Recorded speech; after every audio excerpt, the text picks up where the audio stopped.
Hello यार, साहिल रहेर। इस वीडियो में हम लोग बात करेंगे WBJE 2021 मॉप अप राउंड के बारे में। उसको अटेम्प्ट कैसे करनी है, एलिजिबिलिटी कैंडिडेट्स की क्या है उसके लिए, और सभी हम लोग डाउट इस वीडियो में क्लियर कर लेंगे मॉप अप से रिलेटेड, जो लगातार कमेंट भी आ रहा था उससे रिलेटेड। यार, मेरे चैनल पे नए हो तो मेरे चैनल को सब्सक्राइब कर लेना और मेरे टेलीग्राम ग्रुप को ज्वाइन कर लेना अगर आपको WBJE 2021 की काउंसलिंग की गाइडेंस चाहिए तो। मॉप अप के ऊपर हम लोग बात करते हैं। यार, मॉप अप राउंड कोई न्यू राउंड नहीं है, पहले भी WBJE बोर्ड इसे कंडक्ट करती थी। और पहले और अभी की तुलना में डिफरेंस यही है कि पहले यार मॉप अप राउंड जो होता था, गवर्नमेंट कॉलेज में इसे डिसेंट्रलाइज काउंसलिंग कहा जाता था और प्राइवेट में स्पॉट राउंड इसको बोलते थे। वहां पर वो सब कॉलेज एक पर्टिकुलर डेट में सभी अपना सेपरेट उसको कंडक्ट करवाते थे, जो वेकेंट सीट रहती थी आफ्टर थर्ड राउंड के बाद।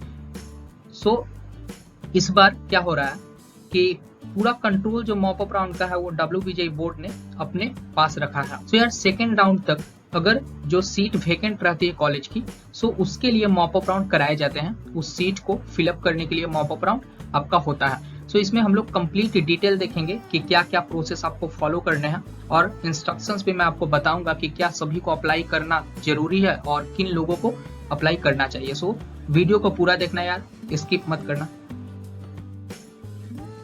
मॉप अप राउंड का यहाँ पे प्रोसेस स्टेप बाय स्टेप दिया हुआ है, उसे देख लेते हैं। सबसे पहला पॉइंट क्या है, participation in mop up round is optional. तो ये ऑप्शनल है, ऐसा जरूरी नहीं है कि आपको पार्टिसिपेट करना ही है। किसी स्टूडेंट का अगर फर्स्ट या सेकेंड राउंड में कोई कॉलेज जो बेस्ट कॉलेज है, जो वो चाहता था, वो मिल गया है, वो पार्टिसिपेट नहीं भी कर सकता है। दूसरा point, a candidate must consciously register for the mop up round and pay a fee of 200 rupees and confirm his her willingness to participate in the mop up round. Mop up round को participate करने के लिए आपको 200 पे करना होगा और फिर से रजिस्टर करना होगा। सी नंबर पॉइंट क्या है, the participant in the mop up round will be able to revise their choices of institutes branches if they wish. आप वहां पे फिर से अपना चॉइस फिलअप कर सकते हो, जो ऑलरेडी दिए हो उसे रिवाइज भी कर सकते हो, उसमें कोई इंक्लूड करना है तो वो भी कर सकते हो। डी नंबर पॉइंट जो कि बहुत ही इंपॉर्टेंट है, वो यहाँ पे अच्छी तरह से समझते हैं। पहले उस पॉइंट को पढ़, the candidate must cautiously note that if he is allowed a new seat in the mop-up round, his her earlier allotment admission is automatically cancelled. The candidate can never claim his her earlier seat back. ये बहुत ही important point है। अगर mop up round में आप एक बार register कर देते हो, इस पॉइंट को बी नंबर में भी लिखा गया है, एक बार अब अगर आप रजिस्टर कर देते हो तो आपको उसमें पार्टिसिपेट करना ही होगा। और न्यू कॉलेज अगर आपको मिल जाता है तो प्रीवियस कॉलेज आपके पास अगर फर्स्ट या सेकेंड राउंड में जो कॉलेज मिला है वो ऑटोमेटिकली कैंसिल हो जाएगा। यार, यहाँ पे सबसे इंपॉर्टेंट पॉइंट आपको ध्यान में रखनी है चॉइस फिलिंग देते टाइम मॉप अप राउंड में। सपोज किसी लड़के को फर्स्ट या सेकेंड राउंड में अच्छा कॉलेज मिल गया है और मॉप अप में वो उससे बेस्ट के लिए ट्राई करना चाहता है। यार, वहां पर जो आपकी प्रेफरेंस होगी, जो प्रीवियस कॉलेज आपको मिली है उससे बेहतर ही होनी चाहिए। अगर गलती से भी आपको ये ऐसा ब्रांच दे देते हो या ऐसा कॉलेज दे देते हो जो आपको प्रीवियस जो मिला है ब्रांच उससे थोड़ा लो है, तो यार, और वो अगर आपको मिल जाती है तो आपको वो कॉलेज लेना ही पड़ेगा और प्रीवियस जो मिला है वो ऑटोमेटिकली कैंसिल हो जाएगा। ट्राई करना यार कि ऐसा कभी मत करना कि आपको जो कॉलेज मिला है उससे लो कैटेगरी या आप बोल सकते हो लो रैंक वाली कॉलेज को आप मॉप अप के चॉइस फिलिंग में दे दो, ऐसा कभी मत। मॉप अप राउंड में बहुत सारा रैंक वेरी करता है। किसी लड़के को अगर 3000 में रैंक में मिल रहा है कोई सीट, सेकंड सीट हो सकता है कि किसी 5000 रैंक वाले लड़के को मिल जाए। बहुत ज्यादा वेरी करता है मॉप अप राउंड में, क्योंकि सभी सीट वैकेंट होते हैं, उसके लिए किया जाता है। इस बार यार स्टूडेंट की जो संख्या है वो भी कम है, इसलिए आपकी कट ऑफ थोड़ा ऊपर जाएगी। उस चीज को आपको ध्यान में रखनी है, ट्राई करना है कि जो आपको ब्रांच मिली है उससे बेस्ट चॉइस फिलअप करने की। यार, ई नंबर पॉइंट हम लोग देखते हैं यहाँ पर, following groups of candidates are eligible to participate in the mop up round. कौन कौन से कैंडिडेट्स मॉप अप राउंड में पार्टिसिपेट कर सकते हैं उसे क्लियरली यहाँ पे सब दिया गया है। पहला कौन है, those who completed admission in round 1। Round 1 में कोई एडमिशन अगर ले लेता है तो आप मॉप अप राउंड में पार्टिसिपेट कर सकते हो। Those who completed admission in round 2, round 2 में अगर कोई पार्टिसिपेट किया है वो इसमें मॉप अप में ट्राई कर सकता है। थर्ड नंबर जो है, those who did not complete admission in round 2।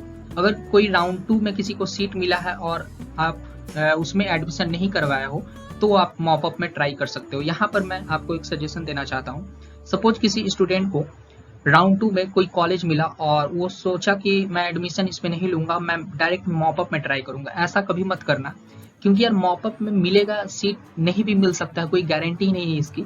So mop up में अगर नहीं मिला तो आपने तो सेकेंड राउंड में जो सीट मिली थी उसमें एडमिशन भी नहीं लिया है, तो कोई सीट आपको मिलेगा ही नहीं, काउंसलिंग आपका वेस्ट चला जाएगा। सो एडमिशन लेने के बाद ही मॉपअप में ट्राई करना है यार। अगर मॉपअप में न्यू कॉलेज मिलता भी है तो आपकी फी रिफंड हो जाएगी। Fourth number point, those whose category has been changed due to document verification in round 2। यार किसी स्टूडेंट को एससी कैटेगरी में कोई सीट मिली है और जब वो अपना सर्टिफिकेट प्रेजेंट करता है, वेरीफाई करवाता है, तो कोई एरर अगर हो जाता है तो वो तो जनरल में आ जाएगा। सो वो स्टूडेंट अप्लाई कर सकते हैं मॉपअप के लिए। 5 number point, those who paid seat acceptance fee but failed to report for document verification in round 2। For example किसी स्टूडेंट को सीट मिली, सीट एक्सेप्टेंस फी वो पे करने के बाद भी यार डॉक्यूमेंट्स वेरीफाई करने नहीं जा पाया, सो वो स्टूडेंट पार्टिसिपेट कर सकता है मॉपअप में। 6 number, those who did not get any allotment in round 1 और round 2। तो यार ये तो ऑब्वियस है, राउंड 1 और राउंड 2 में आपको नहीं मिली है तो मॉपअप में तो डेफिनेटली आपको ट्राई करनी ही चाहिए। सो सबसे इंपॉर्टेंट पॉइंट आपको यही ध्यान रखना है कि जो चॉइस फिलिंग दोगे प्रेफरेंस में, उसमें आपको अगर ऑलरेडी जो कॉलेज मिल चुका है उससे बेस्ट कॉलेज देना है। सो इस चीज को आपको ध्यान में रखनी है। यार यहाँ पर मॉपअप राउंड का प्रोसेस का जितना भी पॉसिबिलिटी आउटकम्स है उसको बताया गया है। पहला नंबर क्या है, those who completed admission in round 1 और इन राउंड 2। सो आउटकम्स क्या निकल कर आता है, अगर आपको ये उसके लिए बताया गया है जो ऑलरेडी राउंड 1 या राउंड 2 में एडमिशन ले चुके हैं। If they do not get any new allotment they must continue with the institute where they have taken admission.